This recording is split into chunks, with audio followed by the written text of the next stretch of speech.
Welcome back. Prime News on HLN. We have some breaking news for you. This in this Phil Spector trial. Let's backtrack 48. He was accused of murdering actress Lana Clarkson at his home in 2003. Well, he has been found guilty now of second-degree murder. The first trial ended in a mistrial.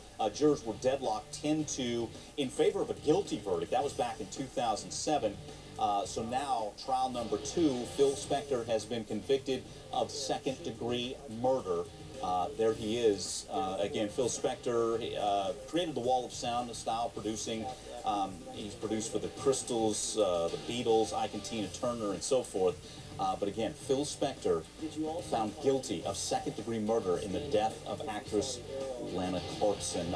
Joining us now, criminal defense attorney Mark Eiglarsh. All right, Mark, what happened second go-around here? Help us out legally. Is the first jury deadlocked 10-2 in favor of guilty. This time, they get that guilty verdict. I never like mistrials because the prosecutors get a chance to see all your stuff, and then they fix it the second time around.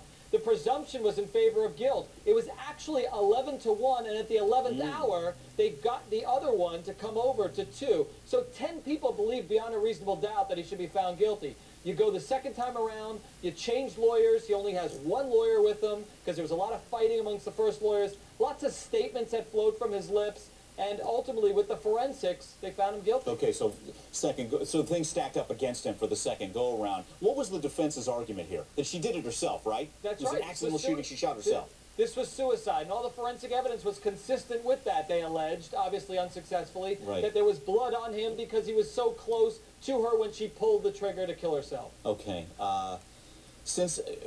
Take us through legally what could happen next for Spector.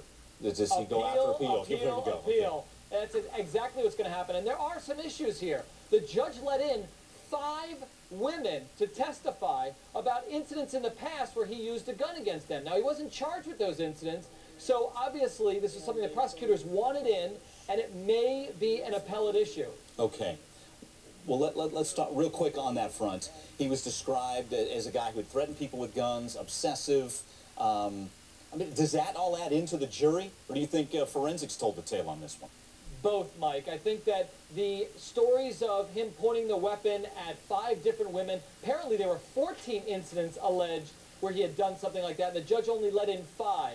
I think that probably backed up or supported the forensic evidence that Linda Kenny Bodden, you've heard that name because she's in the Casey Anthony case, that she, at least in the first trial, tried to create a reasonable doubt that there was some problems with the forensic evidence. And they were successful, at least, in convincing 2 jurors in the first one. This time around, no go. Okay, Mark, thanks again as we update again the breaking news. Phil Spector found guilty of second-degree murder in the death of actress Lana Clarkson. We'll continue to follow that one. Big